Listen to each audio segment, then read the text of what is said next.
Welcome back to the Sports Renegades here on SportsTownChicago.com. I'm Ryan Stuprich. And I'm Ryan Risky. We talked about baseball first couple segments, and it was an interesting discussion about the Cubs and just sort of what they're doing, and also the White Sox and some of the young guys that they have. So it'll be interesting to see what happens, and I hope that the Cubs will be in a good position. But we're going to move on to talk about the Bears now as they start to think about who they want to draft. And they made a couple roster moves. I know that they cut a couple people, including Josh Sitton. And we'll see if there's more cuts to come. There probably will be. Yeah, the Sitton one, I was kind of leaning towards hoping they'd keep him, just have a veteran on the line. And when he was healthy, he played really well. Obviously cutting him could end up leading to some speculation that they're targeting a guy like Quentin Nelson in the draft, who's supposedly, this can't miss guard prospect, one of the most can't miss guard prospects ever. Yeah, I don't know. And the Bears have his former offensive line coach at Notre Dame, so right. Talking about the mock NFL draft board, I mean, of course, a lot of the experts have their draft board out, and to me, I like the draft board that Colin Cowherd did on Fox Sports. I thought it was a good one because he was the only guy out. I looked at like three of them. He was the only guy that had two quarterbacks go 1 and 2, and I think that's probably pretty smart. Sam Darnold from USC and Josh Rosen from UCLA. So that would be the Browns would get Darnold and the Giants would get Josh Rosen. I think that's pretty smart. I think the Giants are going to get a quarterback. The Giants one, I feel like that really, if their new GM and head coach think that they're going to compete, they're not taking a quarterback. Yeah. Or they'll trade down. If they are going to actually be serious and just build for the future, they're going to take a quarterback then. Yeah, because I mean, Eli Manning's not going to be there forever. He might only be there another couple of years. Right. I mean, he's not young. He's getting up there in age. Yeah, he definitely is. And I like the move for the Browns taking Sam Darnold because he's a big, tall quarterback, and I feel like I feel like all the quarterbacks that the Browns ever pick, it's always just the complete wrong decision. Like they got a little guy in Manziel, and he had a lot of off the field issues. Obviously, they had Deshaun Kaiser this year. A little guy from Notre Dame. He wasn't any good. So it's I remember Colt McCoy, Brandon Whedon. I mean, the list goes on and on. If you get a tall, good quarterback, if you get a tall, strong quarterback with a good arm, I think they're comparing Darnold to guys like Roethlisberger. I mean, obviously that's a really good comparison, but somebody like Ben Roethlisberger, I think it can work out. So I think that would be smart. I mean, obviously they're going to take a quarterback, I would hope. I don't know. Deshaun Kaiser might be the guy. You never know with Cleveland. I don't know how he could be. Maybe the close proximity from Notre Dame to Cleveland is why they're hanging on to him. But yeah, so Colin Cowherd has Sam Darnold and Josh Rosen going 1-2, and then Saquon Barkley. Of course, we remember him on Penn State. He would be going to the Colts, and I know a lot of mock drafts that I've seen. They either have the Colts taking Saquon Barkley or Bradley Chubb, the defensive end, who's which they could go either way. He's pretty good. It really just kind of depends, if they want offense or defense, or that they could get another couple of years out of Frank Gore. Because honestly, I feel like if Barkley's on the board at 4, the Browns are taking him. They don't have a running back. Right. And that would literally be able to pair your quarterback with one of the best running back prospects in a while. True. I think that would be smart. Yeah, we'll see what the Colts are another team that seem to make wrong decisions. Now, if the Colts draft Barkley, I think the Browns are going to draft Minkah Fitzpatrick, the defensive back from Alabama. Yeah. He on this draft board, he has the Browns would be getting Minkah Fitzpatrick. But yeah, the Colts could definitely be in on him too. I mean, course, when you're talking about a national champion team, of course they're going to get more attention. And Calvin Ridley's another guy that maybe will fall down to the Bears. Probably not. I don't think anyone's going to take him before the Bears unless someone like the Ravens trade up to get him, because they're a team that's also kind of desperate for wide receiver help.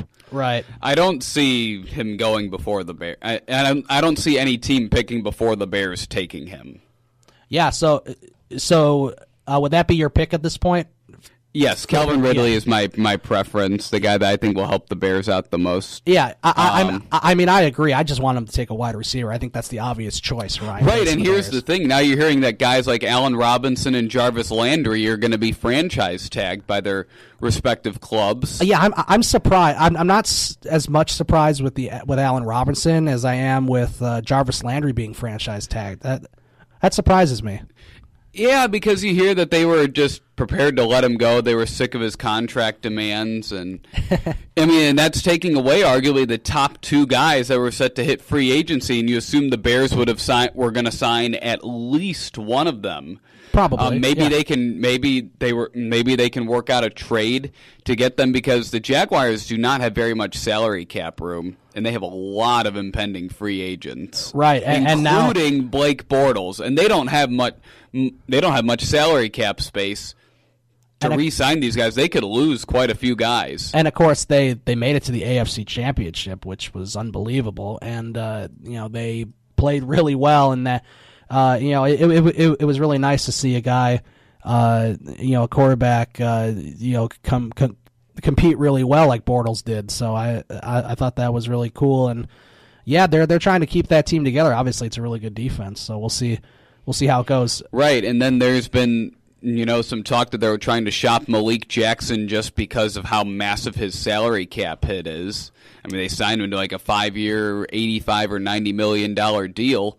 So there's been, some reports wondering if the Bears could just try to offer a later draft pick just to take the salary away from them, and then they're getting, a good defensive end that could fit their system opposite of Akeem Hicks, and they have plenty of salary cap room. Right. Okay, on this draft board, let's see. Colin Cowherd has the Bears selecting Christian Kirk, wide receiver from Texas A&M.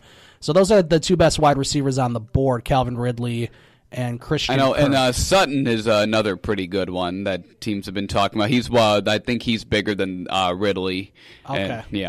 And 49ers with the 9 pick, Denzel Ward, a cornerback from Ohio State. Ohio State always has really good football prospects, so I think that just like Alabama. Yeah, right. I mean, those are the two, really, when you think about it. It's Ohio State and it's Bama. Right, and both of those schools have really good defensive prospects. Yeah.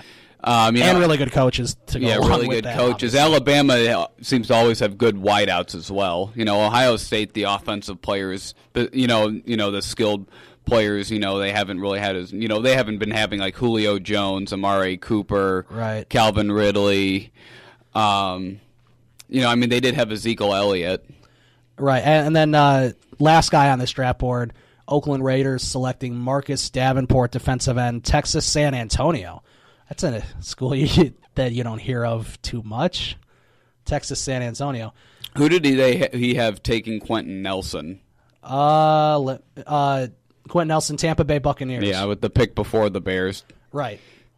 The pick before the Bears was Quentin Nelson. So, and then Chubb for the Jets, according to him, and the Broncos getting Calvin Ridley, according to Colin, and Minkah Fitzpatrick going to the Browns. Barkley to the Colts, Josh Rosen to the Giants, Sam Darnold to the Browns. So that's the way it goes. And the thing is, a lot of this is going to change based on who signs Kirk Cousins. Oh, yeah, that's right. There could be 4 quarterbacks in the top 6 picks, so that I guarantee you one of those 4 teams is signing Kirk Cousins. Yeah, and there could be another quarterback-needy team like the Cardinals that has to trade up so they can get a quarterback. So, a lot can change based on what happens with Kirk Cousins. Now, talking about that, Alex Smith getting traded to I don't know why Washington. You would downgrade and trade a really good. See, it's not that they swapped Smith for Cousins as much of they also gave up a really young, talented cornerback on a rookie contract. Right. to downgrade at quarterback. Yeah, I think the trade works out well for Kansas City. Right, obviously. They get a 3rd-round pick. Plus, their quarterback that they have right now, Mahomes, he's really good. Right, they already have Patrick Mahomes. They get a 3rd-round pick, and they get a very good cornerback that's on a rookie contract. And Kansas City has to love the trade. And Washington gets an old, can't throw very far, Alex Smith, who, has some good games, has some bad games, maybe will take your team to the playoffs once in a while. But, come on, Kirk Cousins is the obvious choice of a better quarterback at this point. Maybe they just don't want a gunslinger. They want a game manager now. Maybe the Jay Gruden wants the game. I just don't get it. It really didn't make much sense. Kansas City jumped in on that. I got to give them props. They really got a steal, I think. So I think they did too. Yeah. So they got a very good cornerback in addition to a 3rd-round pick, just so that they could have their rookie from last year's start.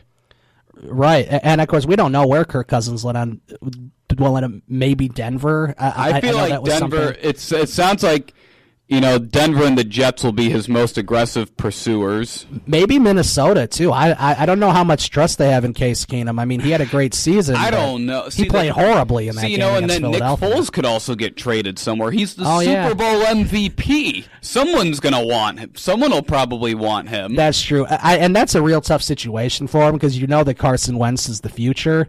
And it was unfortunate that Carson Wentz got down, but I'm sure he wishes he was a free agent just to see what was out there. I'm not sure if Carson Wentz would have been able to beat the Patriots. I just don't know. Anytime you're going up against the Patriots, it's a big deal. I think having more of a veteran guy like Foles really helped them in the Super Bowl. So we'll see how it goes. There's no way to know. So then Nick Foles is a trade candidate. The Jets and the Broncos, are reportedly going to go all in for Kirk Cousins because really it's rare for a quarterback like that to hit free agency. And then as you said with the Vikings, I don't know how you don't keep Case Keenum. Right.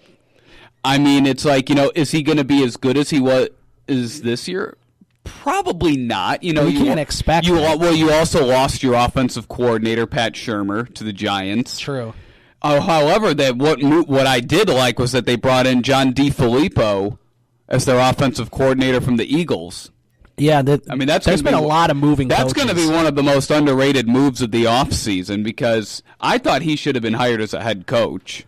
Yeah, I thought so too. And of course, there was a lot of talk that the Bears were interested and maybe did. But I think the Bears also made a good decision with Matt Nagy. And we'll see how if they didn't hire Nagy, it would have been the Colts, and then they wouldn't have had to go through the Josh McDaniels fiasco. I know. What a... Man, Josh McDaniels, I can't believe he did that to him. It's a good situation for him. Right, it's just kind of like, okay, fine. Except the thing is, the guys that he was personally bringing on to be his assistants had already signed contracts before he backed out, so they're already under contract with the Colts.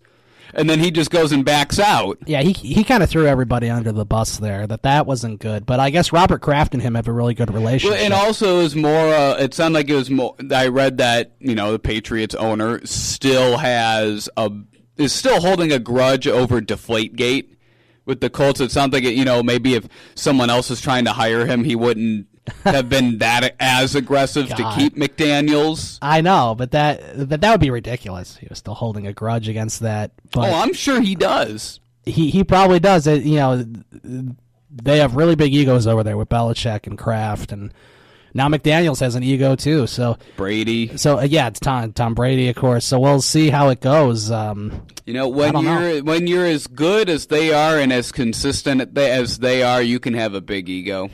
Yeah, they went to yet another Super Bowl. I know they didn't get the job done, but you talk about football team of the generation. At this time last year, people are saying Brady's the greatest of all time. There's no disputing that. And now this year, those same people are saying, he's no longer the greatest of all time, and there's no